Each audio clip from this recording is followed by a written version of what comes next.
36 est un nombre pair, il est donc divisible par 2. On obtient 36 divisé par 2, 18.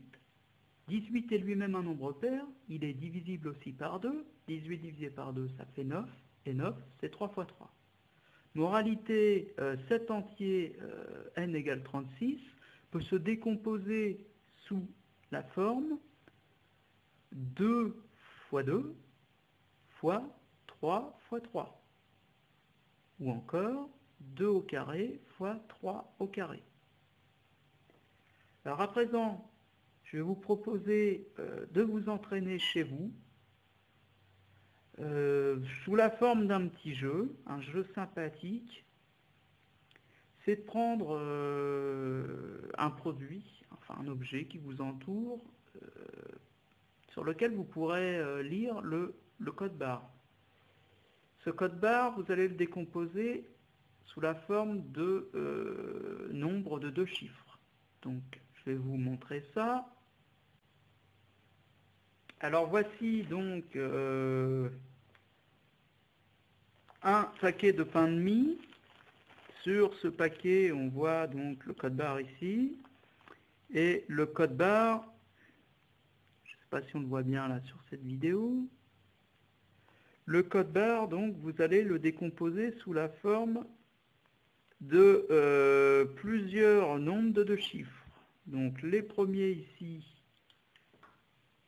c'est 32, puis on aura 58, puis 56, puis 14, 0, 0, je le laisse tomber, 51,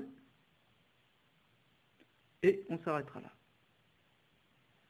Alors, essayez donc chez vous avec n'importe quoi que vous pouvez avoir sous la main, une bouteille d'eau, une bouteille de lait, peu importe, et essayez mentalement de décomposer donc ces nombres-là en produits de facteurs premiers.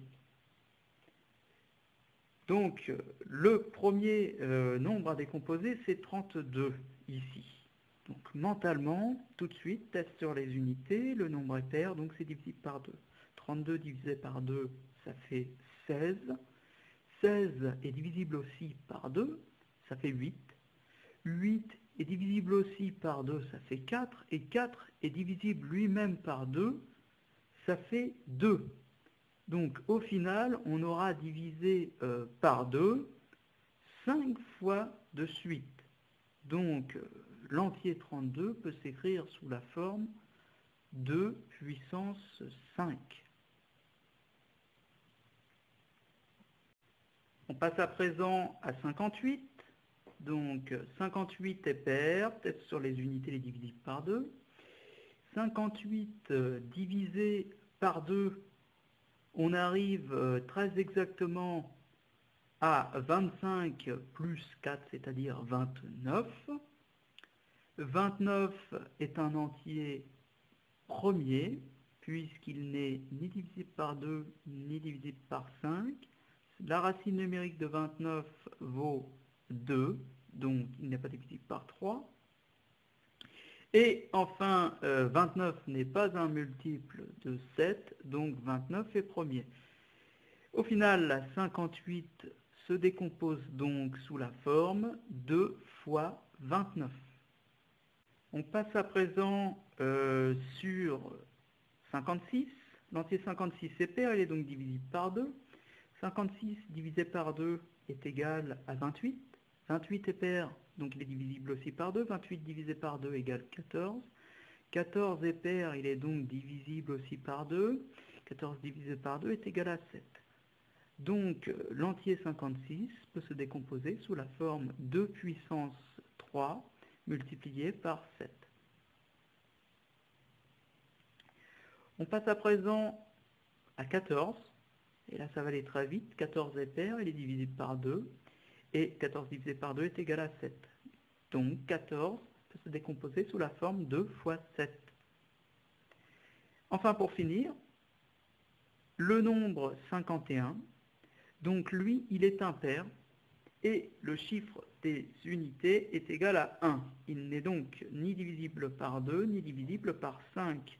On va aller tester sa racine numérique. Racine numérique de 51 est égale à 5 plus 1. 5 plus 1 est égal à 6. Donc, 6 étant divisible par 3, 51 est aussi divisible par 3.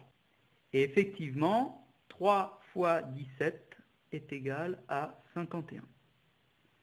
Donc, 51 se décompose sous la forme 3 fois 17.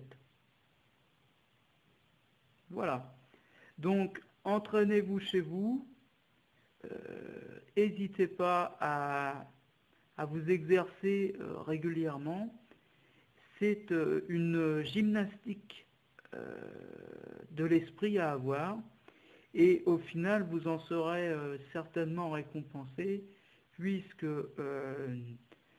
celui qui arrive à décomposer un entier en produit de facteurs premiers va parvenir à simplifier, par exemple, des fractions à vitesse grand V, mais va aussi parvenir aisément à additionner deux fractions, sans pour autant appliquer la bonne vieille recette de multiplier les dénominateurs entre eux.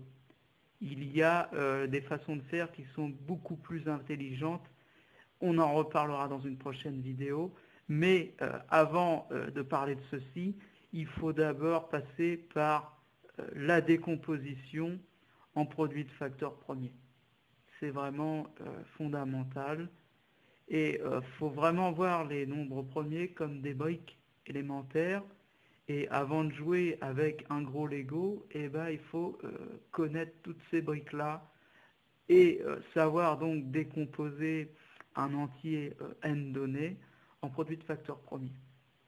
Donc, je vous dis rendez-vous plus tard sur une prochaine vidéo. On verra la décomposition d'un entier n, non pas inférieur à 100, mais cette fois-ci inférieur à 200. Donc il y aura d'autres tests à réaliser afin de décomposer un entier n inférieur à 200.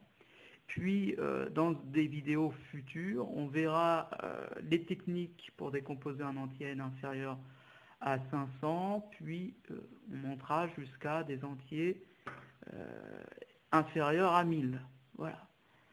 Donc, entraînez-vous d'abord avec ces tests-là. Entraînez-vous, comme je vous l'ai dit, avec un simple code barre. Sur chaque code barre, vous avez en dessous un entier formé de plusieurs chiffres. Exploitez-le et ça vous fera un bon exercice déjà pour la mémoire, c'est très bon, et puis un bon exercice qui vous sera profitable, comme je vous l'ai dit, pour vous améliorer en calcul. Voilà, donc je vous remercie pour votre attention. Je vous invite à réagir par le biais des commentaires directement si vous avez aimé ça, si éventuellement vous avez des techniques plus rapides encore que celle-ci, ou si vous avez des petites précisions à donner, eh bien allez-y, n'hésitez pas, laissez votre commentaire. Et donc merci pour votre attention et à très bientôt. Au revoir.